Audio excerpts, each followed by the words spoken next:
Niat sholat sunnah Qiyamul Lail nisfu Sya'ban, Arab, Latin, dan terjemahannya. Pada malam nisfu Sya'ban, umat muslim dapat melaksanakan beberapa jenis sholat sunnah. Satu di antaranya adalah sholat Qiyamul Lail.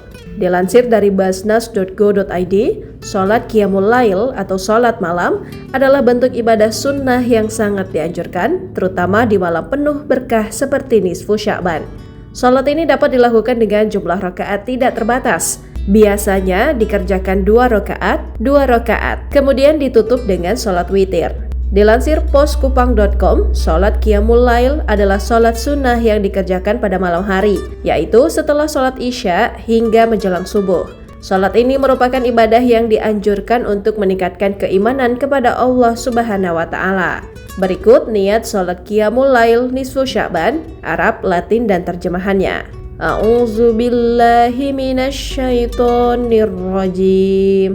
Bismillahirrahmanirrahim. Usholli sunnatan nisfi Sya'ban raka'ataini lillahi ta'ala. Artinya, saya niat sholat sunnah nisfu Sya'ban 2 rakaat karena Allah Ta'ala. Download Tribun X sekarang. Menghadirkan lokal menjadi Indonesia.